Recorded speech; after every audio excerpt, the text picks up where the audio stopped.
कळवण तालुक्यासह पुणत खोऱ्यासह मोहबारी, लखाणी, जयदर, खडकी, सुळे, पिंपळे खुर्द, धारडे, दिगर, पाडगण, उंबरे, बन, सावरपाडा, वरखेडा, कनाशी, चणकापूर, दळवट सह खेडोपाडी व वाडा वस्तीवर जागतिक आदिवासी दिन मोठ्या उत्साहात साजरा करण्यात आला।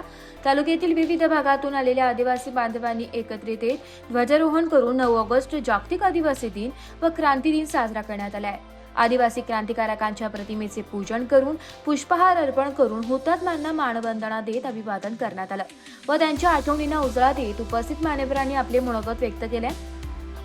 मान्यवरांनी उपस्थित परिसरात आदिवासी परंपरेचे रीतिरिवाज प्रमाणे वेगवेगळ्या प्रकारचे आदिवासी पेहराव वेशभूषा परिधान करून व ढाक वाद्य, पावरी नृत्य, ढोल सांबळ व सूर आदी तालावर ठेका ताल धरून लोक नाचत होते व वीर बिरसा मुंडा, राघोजी भांगरे, वीर एकलव्य, तंटामामा भील, नाग्या कातकरी, राणी दुर्गावती, डॉक्टर बाबासाहेब आंबेडकर यासह अशा हुतात्म्यांच्या परिसरात जयघोषात तल्लीन होऊन घोषणा देत होते व यातच आरोग्यविषयी तरुणांनी जनजागृती केली आहे। तर काही ठिकाणी रांगोळी स्पर्धा, चित्रकला स्पर्धा, सांस्कृतिक कार्यक्रम घेण्यात आले होते व विजेत्यांना मान्यवरांच्या हस्ते बक्षीस देऊन कलाकारांना गौरवण्यात आले।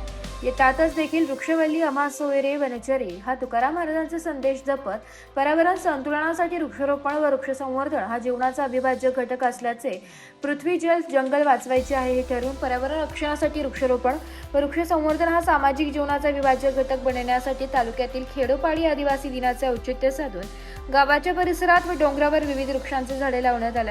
यावेळी आदिवासी बांधवांनी लाखोच्या संख्येने उपस्थित राहून सर्वांचं लक्ष वेधले आहे। यातच देखील मोहबारी येथील तरुणांनी बिरसा मुंडा यांची नवीन पाठी बसून पाठीचे उद्घाटन आदिवासी समाजसेवक सुदाम भोये यांच्या हस्ते व उपस्थित मान्यवर यांच्या हस्ते उद्घाटन करण्यात आले व सुदाम भोये यांनी यावेळी मोलाचे असे मार्गदर्शन केले।